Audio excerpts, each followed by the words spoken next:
ನನ್ನ ಪ್ರಕಾರ ಯಾವ ಗೊಂದಲನೂ ಇಲ್ಲ.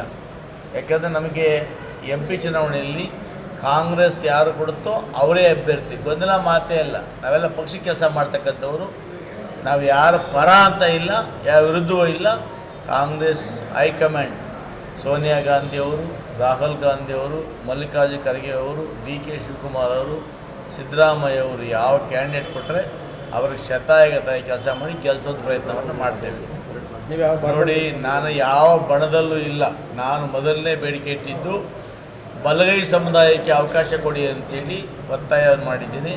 ಇವತ್ತು ಕೂಡ ಆ ಮಾತಿಗೆ ಬದ್ಧನಾಗಿದ್ದೇನೆ. ಮೊದಲನೇ ಆದ್ಯತೆ ಬಲಗೈ ಸಮುದಾಯದಲ್ಲಿ CM ಮುನಿಯಪ್ಪರು ಕೊಡಿ ಅಂತೇಳಿ ನಾವೆಲ್ಲ ಕೂಡ ಒಕ್ಕೊರಲಿನ ಒತ್ತಾಯವನ್ನು ಮಾಡಿದ್ದೇವೆ. ಇವತ್ತು ಆ ಮಾತಿಗೆ ಬದ್ಧನಾಗಿದ್ದೇನೆ.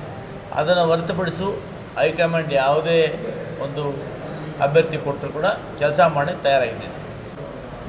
ಬ್ಲ್ಯಾಕ್ ಕಾಂಗ್ರೆಸ್ ಆಗಿರ್ತಕ್ಕಂಥ ಗೋಪಾಲ್ ಗೌಡರು ಮತ್ತು ಕೆ ನಾಗರಾಜ್ ಅವರ ಅಧ್ಯಕ್ಷತೆಯಲ್ಲಿ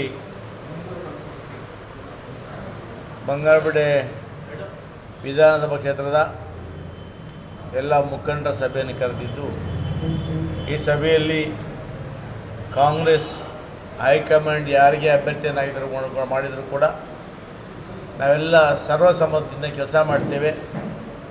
ಒಗ್ಗಟ್ಟಾಗಿ ದುಡಿದು ಈ ನಮ್ಮ ಬಂಗಾರಪೇಟೆ ಕಾನ್ಸ್ಟಿಟ್ಯೂನ್ಸಿಯಲ್ಲಿ ಹೆಚ್ಚಿನ ಮತಗಳನ್ನು ಕೊಡಿಸ್ತೇವೆ ಅಂತೇಳಿ ಎಲ್ಲ ಮುಖಂಡರು ಕೂಡ ವಾಗ್ದಾನವನ್ನು ಮಾಡಿದ್ದಾರೆ.